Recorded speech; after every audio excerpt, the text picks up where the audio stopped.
morning. This is a great turnout. So happy that so many people decided to join us tonight. It's just a bit after 7. We may have some others continue to join, but we'd like to get started. I am Sarah Ahern. I am your superintendent, your proud superintendent here in Franklin, and really pleased to, again, see so many people here tonight. I'm joined by Elise Stokes. She is on the Franklin School Committee. She is the chair of the Facilities Analysis Subcommittee. Also on that subcommittee is MJ Schofield, who is here with us tonight, and Judith Pond-Pfeffer. We are also joined by several other school committee members, Denise Spencer, and our chair, Ann Bergen. I should mention MJ is our vice chair. The school business administrator, Miriam Goodman, is here tonight as well to observe and to listen to the conversation that we have to share with you.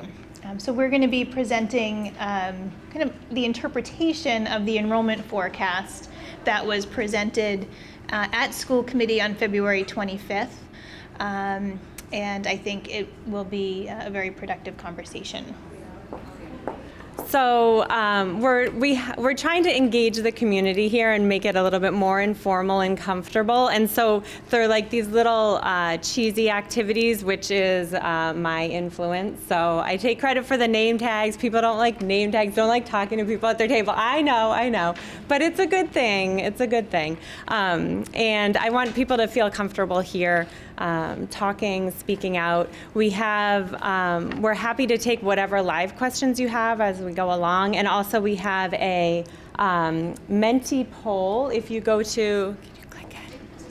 Oh, perfect. If you go to menti.com, thanks. You can do that right now on any device on your phone, or if you have any device with you, go to menti.com. And the code for tonight's going to be 735060. And so the first question you'll see is, we just want to know why you're here, because we know that you all have so many other things to be doing with your time, and we're so grateful for you to be here. And we're just curious. We want to sort of get a pulse and see what motivated people to come tonight, so we can make sure that we're answering your questions. 735060.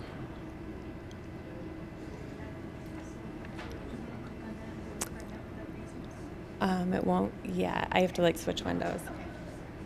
Is somebody getting on, or are people getting on? Let me try. I think you should have made the optional suggestions instead of required. What was that, Steve? The short answer seems to be required. Oh, for the second one? So on the first poll, so right here we're just doing the I'm here because I want to.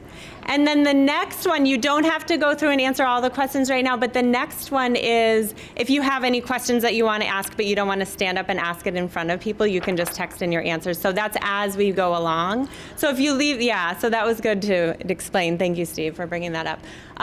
So as we go, as we're talking, if something pops into your head and you don't want to raise your hand right away and blurt it out in front of everybody, you just want to text it in there, then we can check that as we go along and answer those questions. So if we look over here, looks like the majority of people are here to understand the enrollment forecast data and figure out how this might affect my family.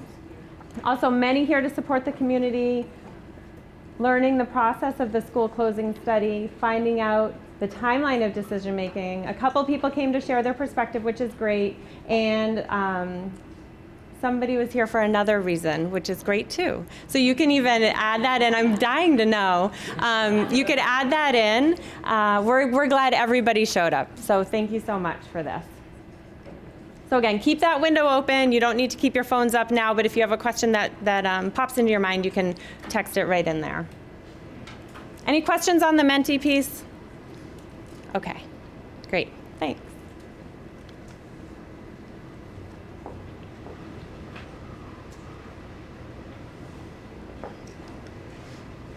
Okay, so this is our agenda for the night. We did our welcome introductions, arrival. We're now going to review the 5-stage process, which is the handout you have in front of you.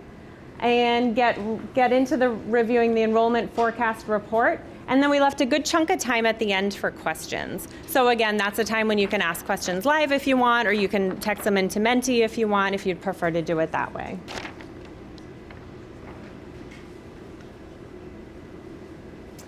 So on that document, I'm going to grab one so I have it in front of me. I'm not used to being tied to a microphone because I'm like a pacer and a walker, so it's a little awkward for me, but I'm being flexible. So here, if you look along the left, these are the stages that we're going through in our process as a subcommittee. So stage 1, gathering information. Stage 2, evaluating the options. Stage 3, deciding. Stage 4, planning the actions. And stage 5, taking action. And so right now we're in stage 1 of gathering information. So we have the policy from the school committee policy manual, the enrollment forecast report, which is the report that just came out that was just presented at the recent school committee meeting, the Davis Thayer Facilities report from 2013. We have that now, and it's going to be updated in April as part of the pre-K through 8 facilities report. So that report will come out in April and then be presented at a school committee probably early May.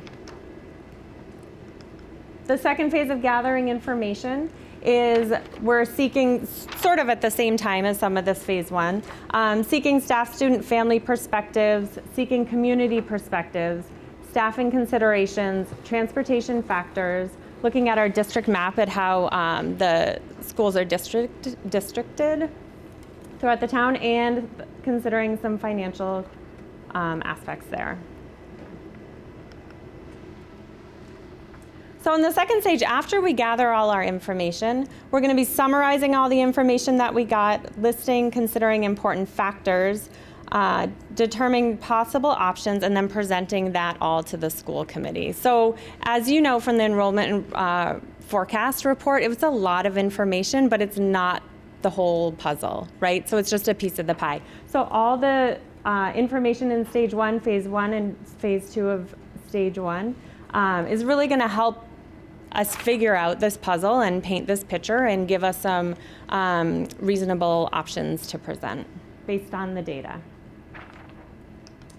So then stage 3, the full school committee votes to approve one of the options from stage 2. And then based on whatever the school committee votes in stage 3, we'll develop an action plan. The district will develop an action plan. And then stage 5, take action.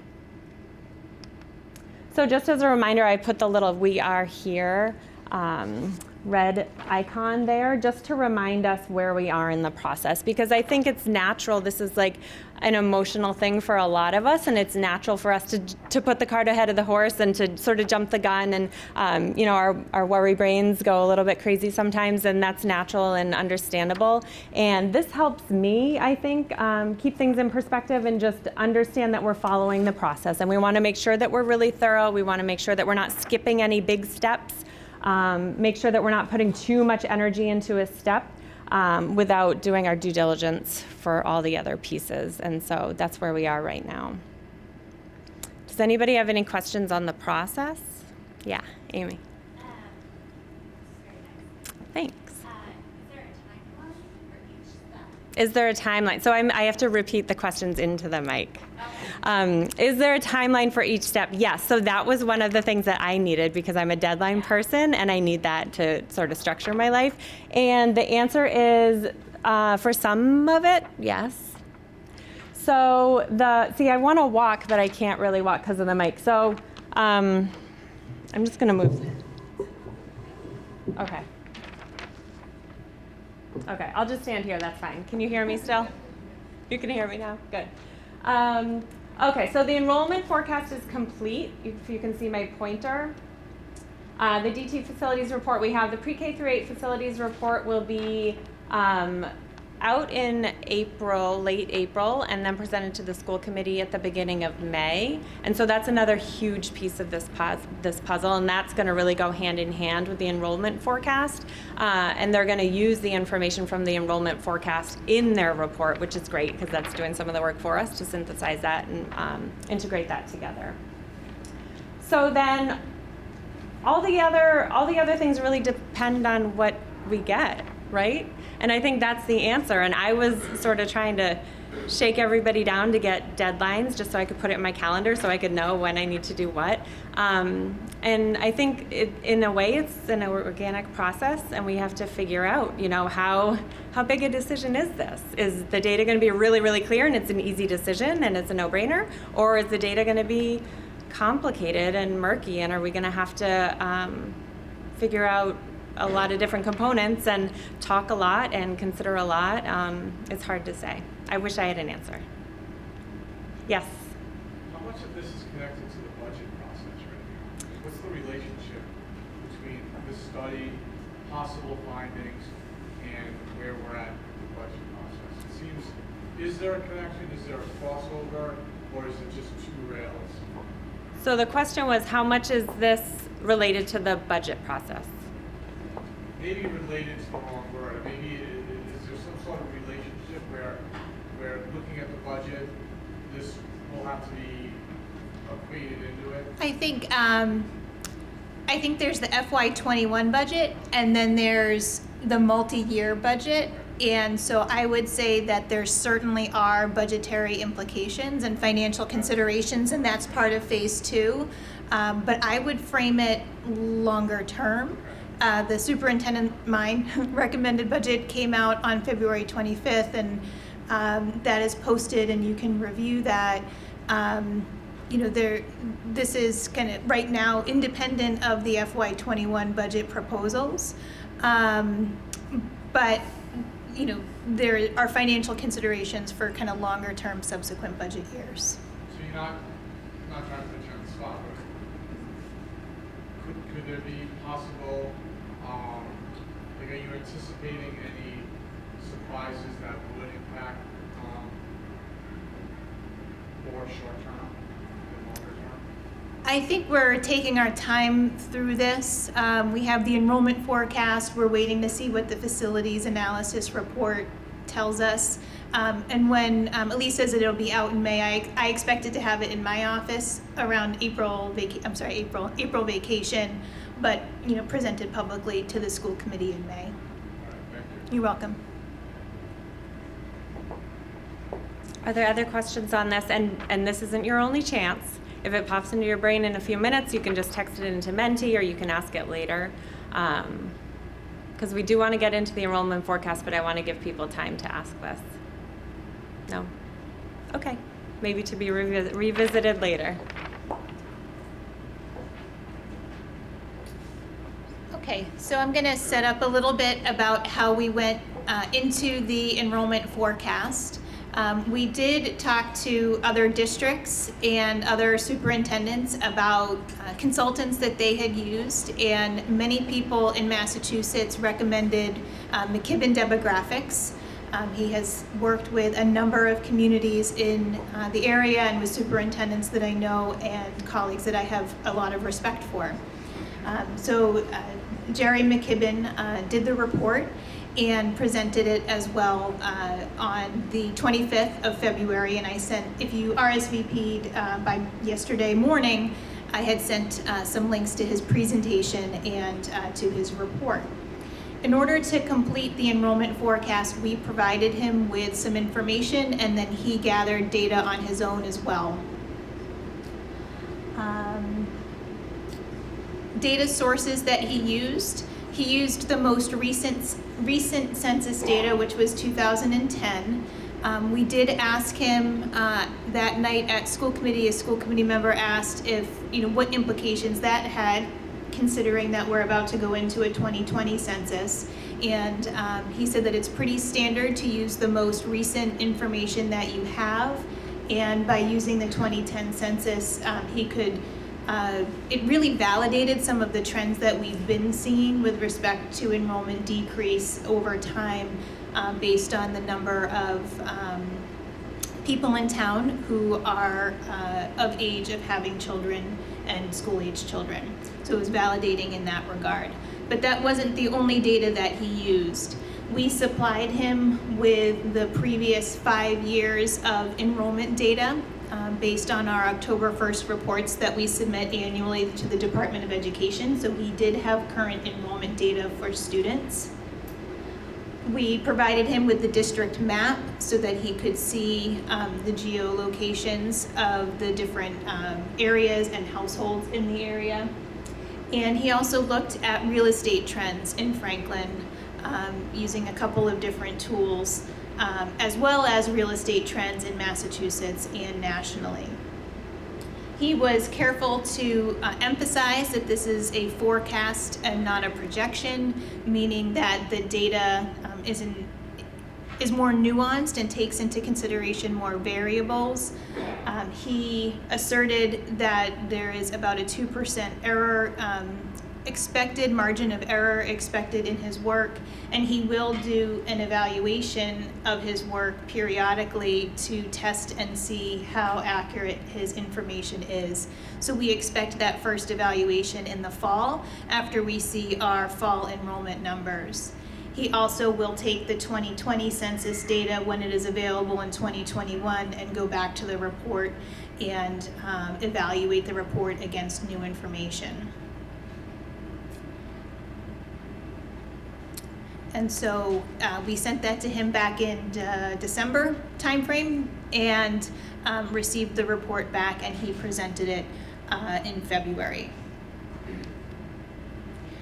When he presented, he stressed 3 key points, although there were something on the order of 18 or 19 assumptions that went into the data analysis. But there were 3 key points that he really emphasized above the others. The first, and it all has to do with the housing market, it all has to do with homes. The first is that interest rates for mortgages stay below 5%. That will help drive sales and home turnover within town. If it goes above 5, his forecasts would be too high, and we would expect lower enrollment numbers because there would be fewer turnover of homes. There is an assumption in this model that at least 275 existing homes turn over annually for the next 10 years. And he said that we are currently at about 200 homes per year that might be predicted to go up based on the population, as well as based on the interest rates for mortgages currently. But on average, we would, the assumption builds in 275 sales of existing homes. There were questions about approved building projects. Those were factored in. Whatever had been approved and posted to the town website by the end of December were included. Anything that was speculated to be built, anything on spec was not included, but things that were approved were included in his analysis. But he emphasized that that was of lesser importance than the existing homes turning over. And that the last assumption that was important is that the existing homes that turn over are with home sales where the current residents are 60 years or older, and then those homes being bought by families who have school-age children enrolling in school. And Elise will walk us through a little bit of the numbers. I will. Thank you. But you're not expected to. No, I know. I sort of put the, I have to take this off because I have to get close for this. But I sort of put this up to be fresh a little bit because the numbers are so tiny, and when they were presented at the school committee, they were so tiny, and I know even people in the audience that night couldn't see them. Like, I'm not expecting anybody to actually read these numbers.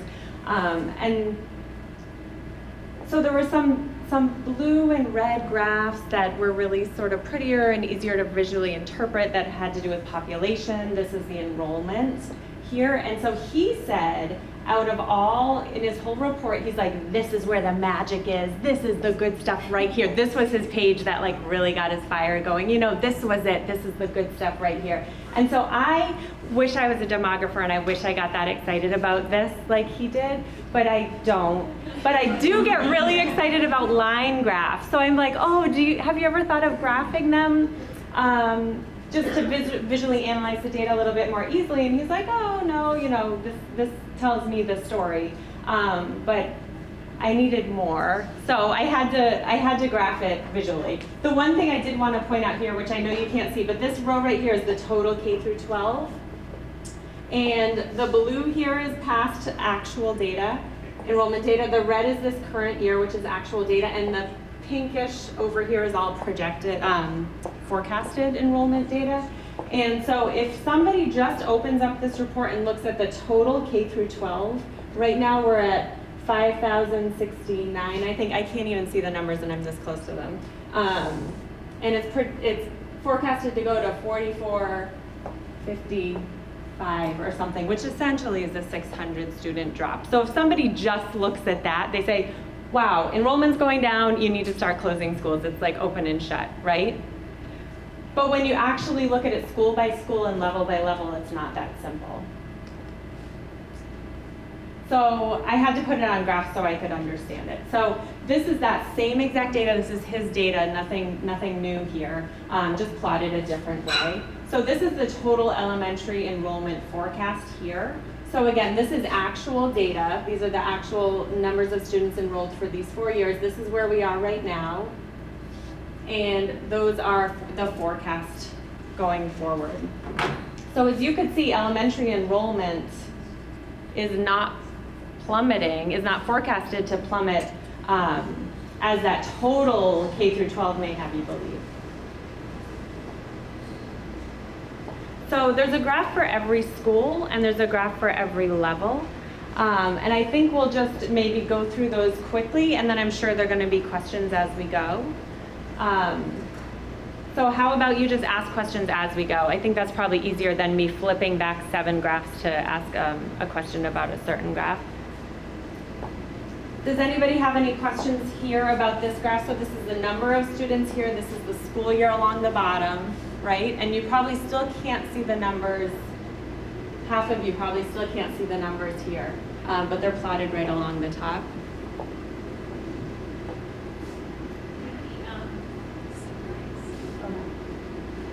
So this is the past data here. We're right now enrolled 1,974 elementary age students for this year. It goes down to about 1,809, so that's a drop in about 170-ish students. And then in 2024, it starts to increase back again and ends up at 2,008, which is actually above the number of students we have now, slightly above.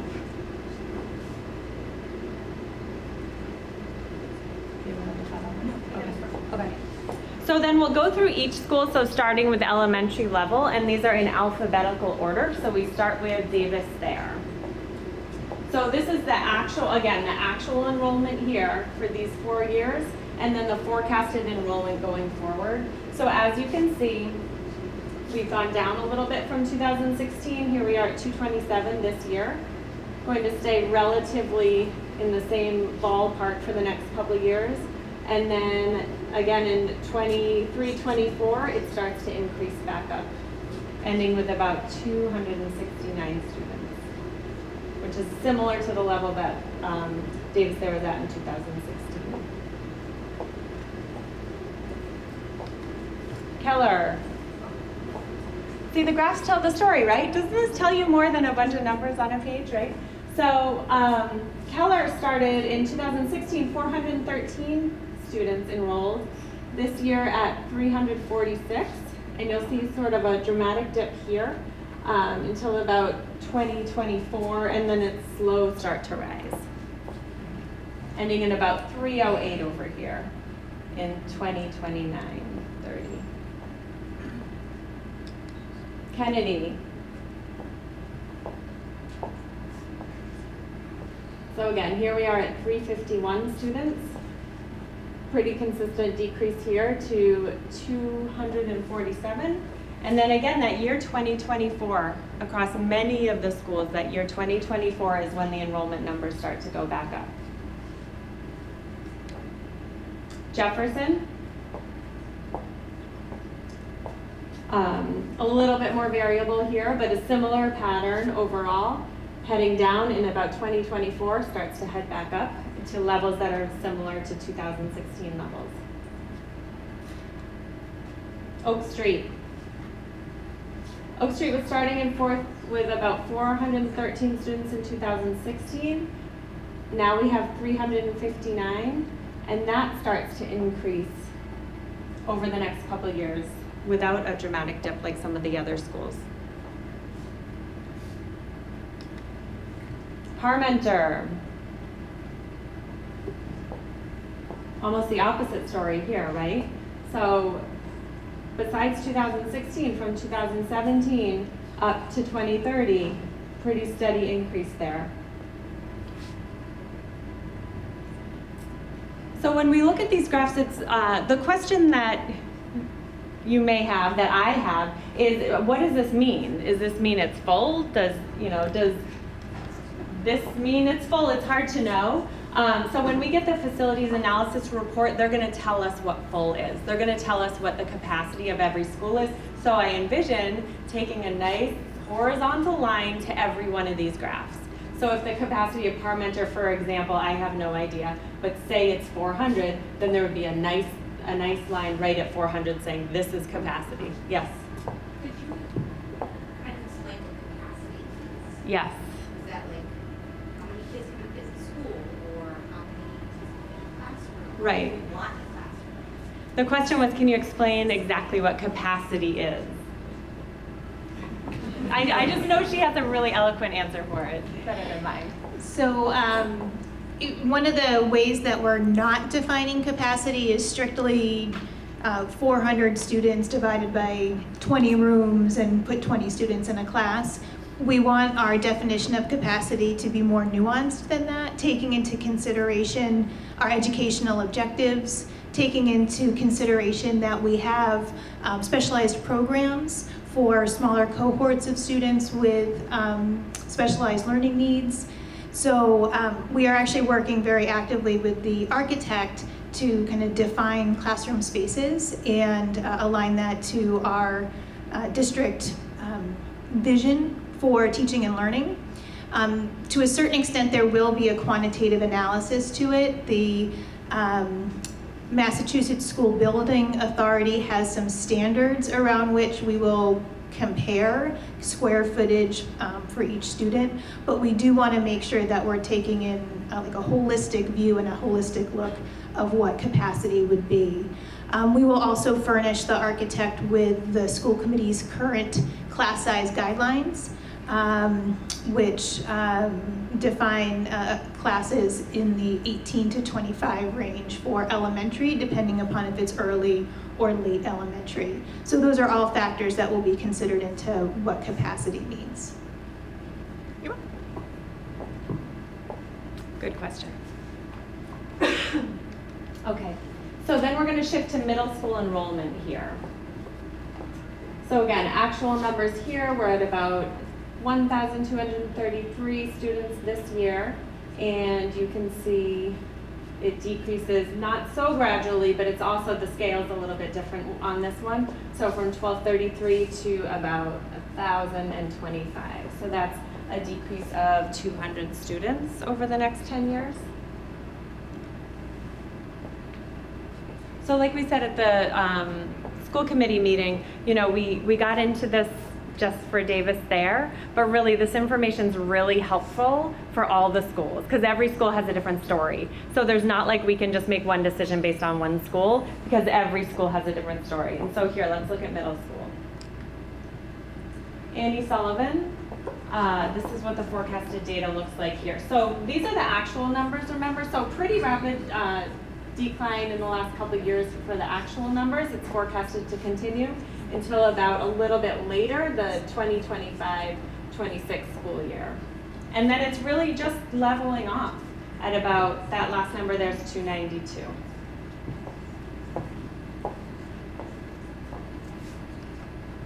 Horace Mann, a different type of pattern here.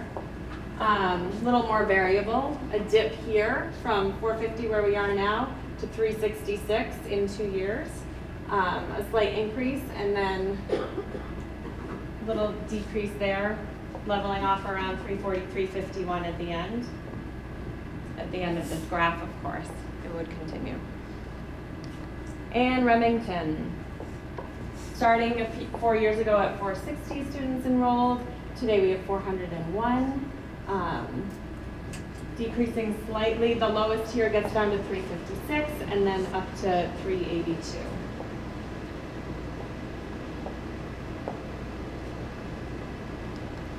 Franklin High School, yes. Just back to the middle school, Yes. just to reflect.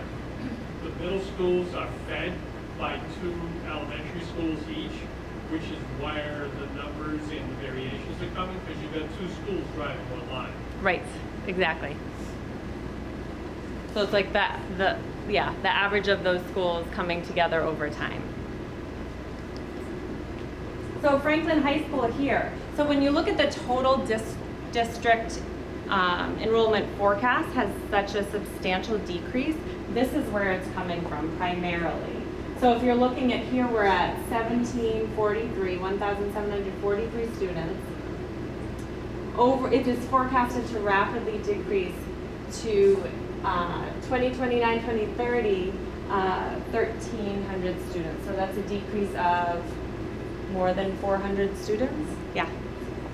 So, I love graphs, by the way. Oh, good. Love them. It helps, right? So what I'm reading here, though, is that we were seeing elementary schools are going to start to rise around the 2028, 2030, like on an upward trend. Some of them are rising around 2024. Yeah, so Yep. eventually, I mean, we're getting a couple years down the road, we'll see elementary start to upward trend, which then Franklin High School will lag behind that, because it's children are in elementary school. But then after 2030, is there a projection? We should see a projection of high school enrollment going back up. Right. Is that not something that you guys are looking at? But it would just make sense to me. Right. It's like you're gonna see a lag as you go higher in grade, but then it'll catch up again. Right, it wasn't part of this enrollment forecast, but I know what you mean. If you go back to the elementary here, so if these guys are in K through 5, add 10 years, Yeah. right? 10 years, you're Yeah. gonna see that reflected in Right. high school. Right. Yeah, I guess I would just caution about making any assumptions about it's like where it's going to top out, just in terms of overall trends in the country, in the state regarding fertility rates, and they're still below the 2.1 replacement rate, and our fertility rate here in Franklin is 1.63, so it might not rebound to its capacity where it is now, but it would certainly be projected based on this information that it'll cycle back upward if the elementary enrollment goes back up. And I think that too is the difference between a projection and a forecast. So the projection is, like I'm thinking about weather. A projection is like, it was sunny the last couple of days, that means it's gonna be sunny in 2 weekends when I'm taking my trip. Whereas a forecast is like factoring in, a cold front coming down or a hurricane or whatever to make more nuanced, educated guesses about the weather might be in 2 weeks. Yes. So you mentioned that primarily the housing market where this information's coming from. Those were his three what he said were his 3 most important factors. He's looking all about, so the way I look at it is the rising cost of college. Fewer and fewer people are going to send their kids to private school for middle school and for high school. Because Franklin has such good schools, and I think a lot of the majority of people who are moving into Franklin probably not going to send their kids to private schools. Does that impact anything at all, or are we looking at that implication at all for? Was that a factor? I don't know if that was a factor. I'd in have to high ask school. him. Yeah. I'd have to ask him about how he considered sort of private school enrollment. I think he was looking. I'd have to ask him directly. I just think it's something that we should think about, because with the rising cost of college, fewer and fewer people are going to be sending their kids to private schools. I think, you know, he's looking at, I'd have to ask him, Steve. Yeah, I mean, I just think we should think about it. In the report, if you look at the difference between 8th grade and 9th grade, that's the most significant difference because most people would be going to the Xavier, Bishop Phoenix, et cetera, other high schools. And you see the difference in the numbers. Even going back to that one chart with all the numbers, it's a significant difference when you go from 8 to 9. Right, and he said that's out migration. So there's in migration is one thing, out migration. So he that was one of his factors for the out migration in high school. But I think that's a good point, Amy. I'm not sure if that's, but he seems to be very approachable as far as questions go.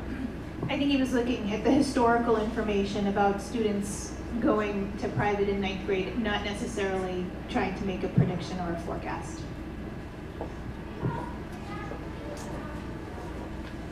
Okay, so any other questions right now about the graphs? Yes, Rob. The impact of the charter school, especially if the charter school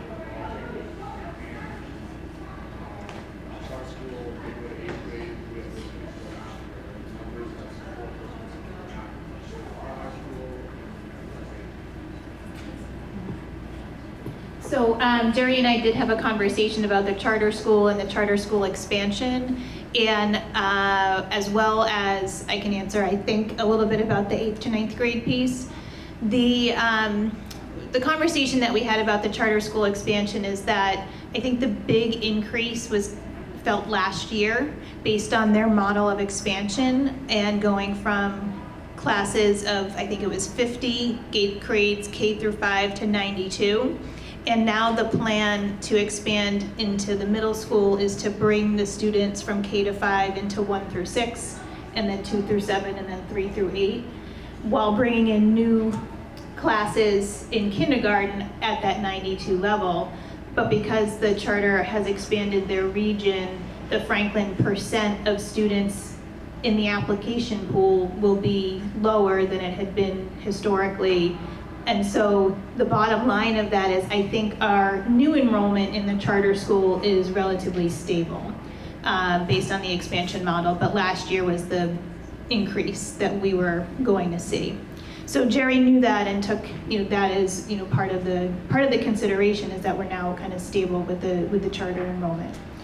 The other piece is around charter students coming to Franklin High School, and that would have been factored into the historical rate of students going from 8th to 9th grade. So I think that that's, you know, somewhat addressed here.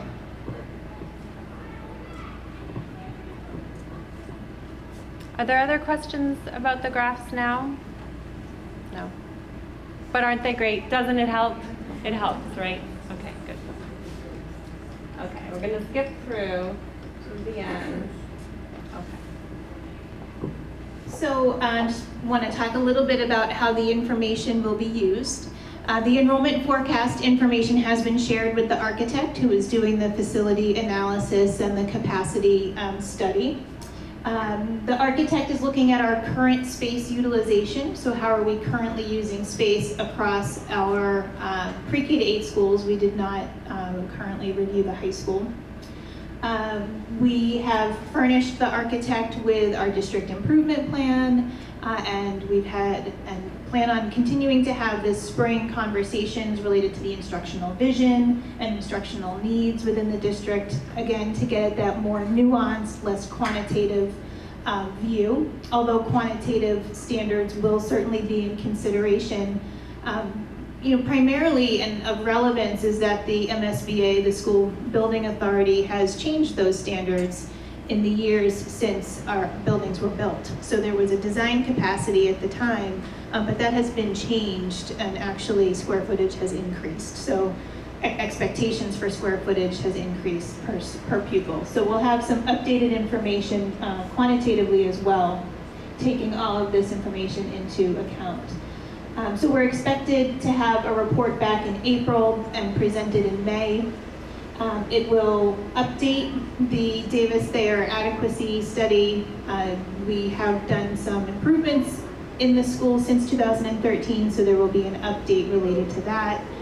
And it will take into consideration the space of all pre-K to 8 school buildings. And that will be the second piece of information, big piece of information this spring related to the study. We have talked the subcommittee has talked and thought that holding these types of information sessions, particularly if your feedback from tonight found this helpful, our intent would be to hold another opportunity for you to digest the information as we're receiving it, not just once at school committee, but then a follow-up.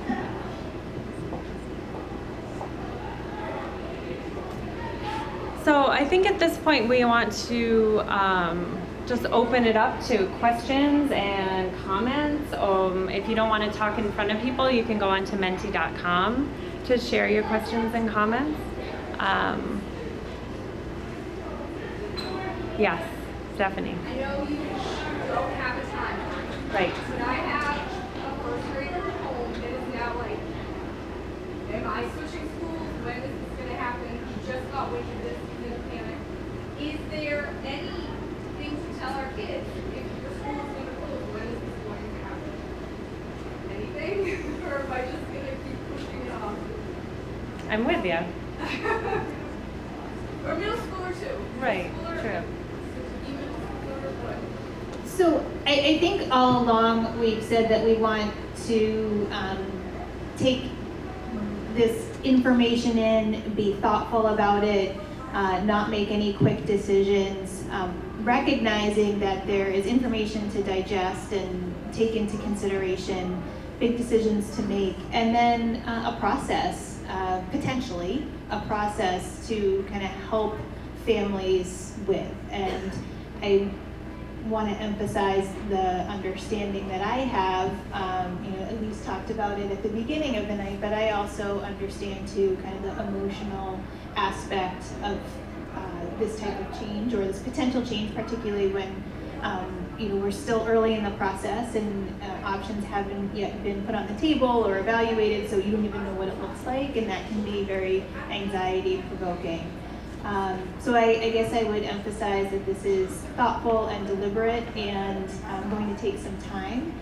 The difficult part with putting a time frame on it is really not knowing until we get the facilities analysis report back how complex or complicated the options that are being evaluated might be. And depending upon that, I think that determines a little bit of the length of time any possible action plan might draw out. But I want to, I guess, really convey my my sentiments, my empathy around the position that you and your families are in, and that we're approaching this for you and for staff as well with great care and sensitivity.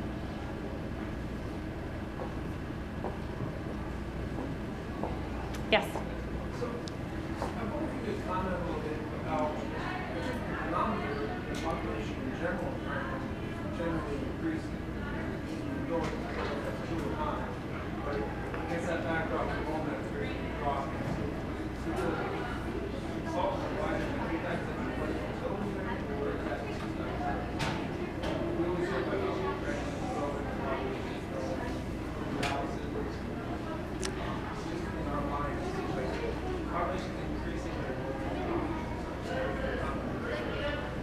I do remember one thing that Jerry McKibben said. He said people see new construction and they think that increases population, but they don't see when people in single-family homes send their kids out to college and they're empty nesters, and that could be 40-year period of having from 4 people in the household to 2 people in the household. So it's not as obvious when people are moving out as it is when people are moving in with the building. And I think that really stuck with me because I always think that too. I drive by the DNAV apartments all the time and I always think there are going to be so many people moving in, but I don't see all the people moving out.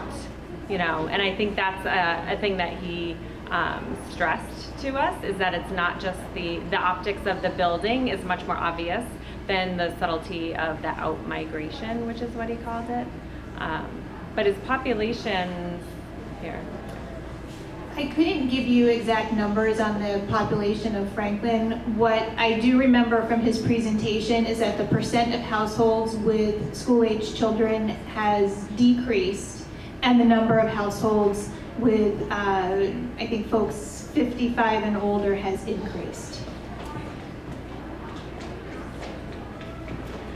Steve, yes. Yeah, I'll use myself as an example. My two kids graduated from high school in 2004, 2006. I've got a Colonial. I don't have a place to go that's reasonably affordable without the two kids. So I'm part of that bubble that's sitting there in the housing structure, and there is no senior affordable housing available in Franklin. And what they're building are the one-bedrooms along Dean and high-priced apartments at Weatherly, and that's not sufficient for the Franklin population, which, to your point, it is dropping, and based on the numbers, it will continue to drop. It's just the way it is. Right, and he made a strong point about that also. Right, exactly, and that's why one of his biggest factors was the home sales of people, empty nesters and ages 60 plus. Once those homes are being sold and the new families are moving in, So if that I affects don't us in move, the you school. don't get the right Right, people in exactly. to increase the school population. Exactly, So, right, You're gonna buy exactly. me a senior No place pressure. somewhere? Good. Exactly, it was a good point, yeah. I have a question on the stage 2 where the school committee needs to approve one motion. What happens if you all present to the school committee and they don't like any of your options? Do they have a right of saying, no, we don't think any of these are good, send it back, work on it, or?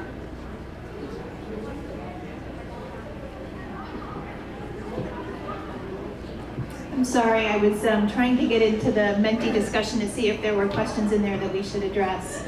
But certainly, yeah, I mean, I think the school committee as an entire body could look at and evaluate the solutions and send it back to subcommittee and ask for other options. They could direct me as superintendent to do something different. So certainly, you know, there could be different ways that plays out. Dr. Bergen? I know the nature of it. They're providing updates all along, giving feedback. So there really aren't going to be any surprises. We're going to be giving feedback all along. The way that all the subcommittee works tends to be that. So it's not going to be that suddenly something's presented in the whole committee. I think this feedback along the way is that part of the process that we go through to make sure. Yeah, really trying to build in some opportunities for that feedback. Yeah. Okay, I was just commenting on it, the school committee is an elected board, and so they, you know, they're answering the constituents, and so if they're really unsure about their constituents, like, they have the option to say, we would like best fit, maybe, you know, speak something or whatever. Yeah, and I think some of that feedback is ongoing and then could be kind of at that stage as well. So there are a number of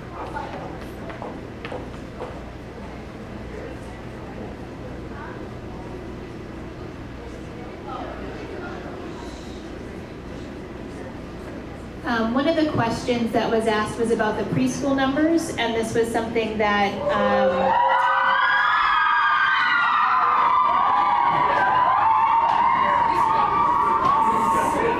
Maybe they just got some new data. the preschool numbers you'll see in the report remain fixed at 111, which is the current population of preschool, and there were some assumptions built into the preschool based on the number of classrooms that we have, and so that remains fixed over the length of the forecast. We have theoretically the capacity to have, for example, 300 preschoolers because we end up with about 300 kindergartners, but we don't have space for 300 preschoolers at ECDC. So he just kept that kind of fixed at the current number based on the assumption that it is more or less a full program. We do have some space that gets filled up over the course of each year, but it's relatively fixed. So the pre-K numbers are not much of a forecast there. It would really take a policy change or a building change to dramatically change that pre-K enrollment.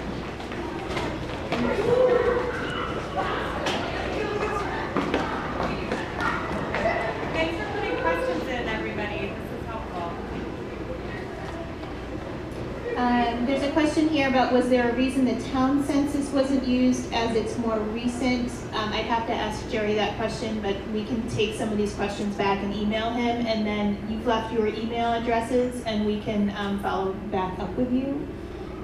A question here about redistributing is being considered, or is it too early in the process?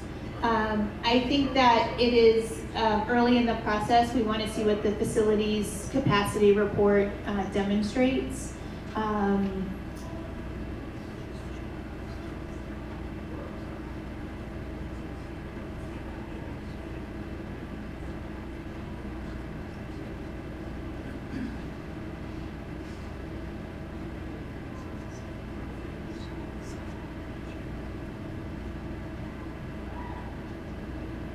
Some of these are comments, which are great and helpful and gives a window into your thinking. And they're scrolling I a know, little I'm quickly. trying, I need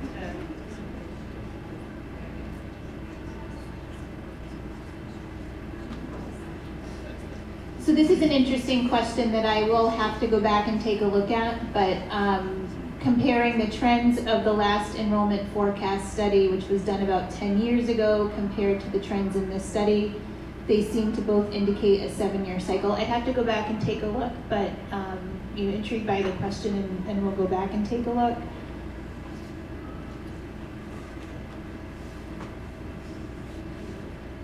If you aren't closing DT, will you renovate to bring it up to code? I think that that is a question that the subcommittee may look to discuss. It was part of the 2013 report, was what are the needs in terms of bringing it up to code, and what would the financial considerations be there?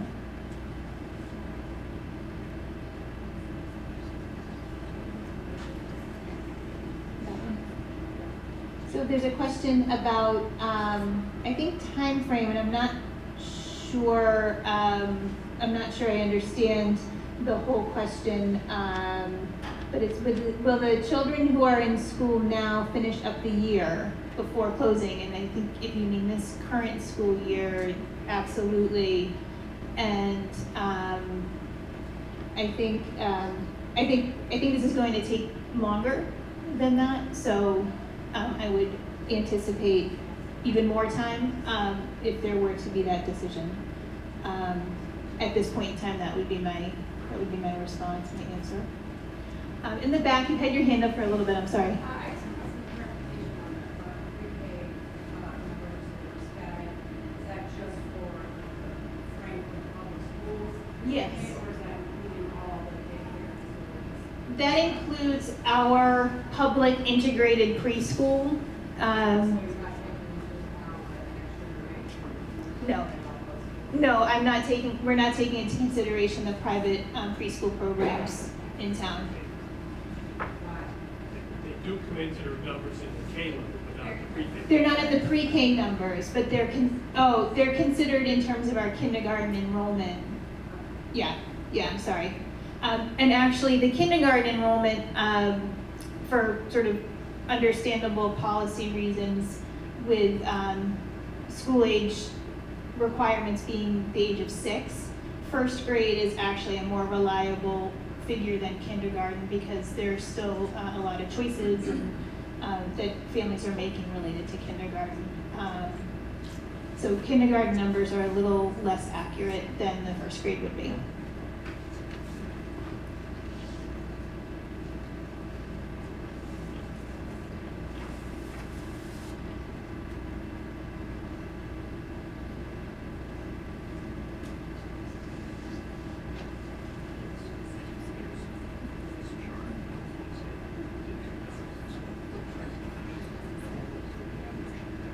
The question here is, what is the earliest phase 2 could occur? Would it be next school year or beyond? And I think we'd probably be into next school year to get into phase 2. We want to make sure that we're taking into consideration staff, student, and family, and community perspectives, and weighing. I was thinking stage 2. But yeah, I mean, I think if the facilities report is being presented in May, there's a practical piece here around engagement with the community over the summer and, you know, taking some time through that. So I would see phase 2 going into the fall.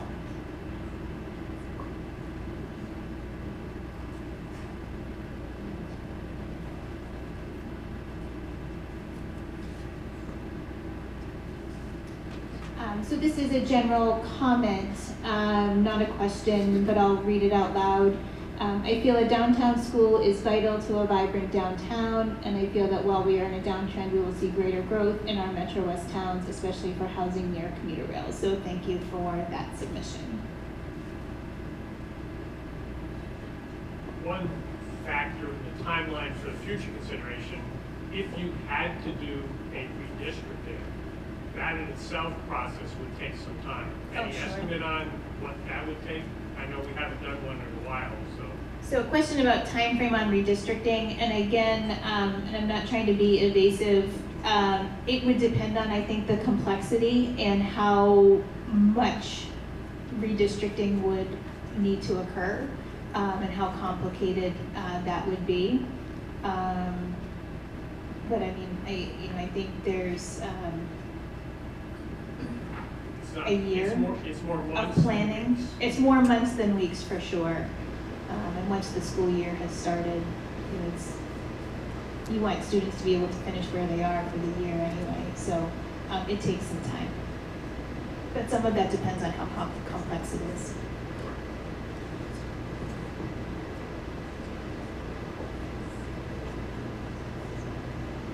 Other questions? Nothing else? Please feel free to reach out if you do have follow-up thoughts or questions. If you didn't sign in, we would appreciate if you would, so we can have your email address, so that we can follow up based on the questions you asked tonight and get you some of those answers. Kit?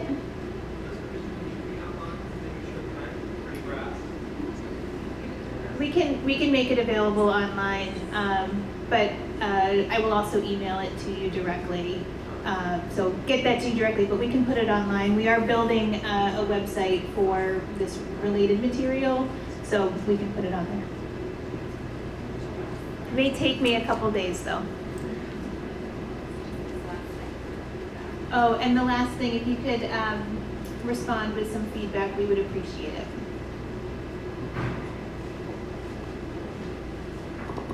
Especially any creative thoughts you may have about involving the community. We would really like to make sure that we're involving the community in a way that is not one-directional and just sharing information, but really actively involving thoughts, ideas, and hopes and dreams. Is it possible you could share some of the questions that folks posted, just for us to sort of maybe think about some things too? So. Yeah, so part of the website will have frequently asked questions too, and so you can kind of go back and refer to them. And as far as the Menti questions that were shared there, I think we asked all of them out loud. There were like 6 or 7 that said testing or no questions, so it just took a while to get the scroll through. But we so much appreciate you guys coming out, and I know you have so much else you could be doing tonight, and I hope that this was informative, and please give us honest feedback here, because we are doing this for the community and for you, and we want this to work in the best way that it can. So thanks, everybody.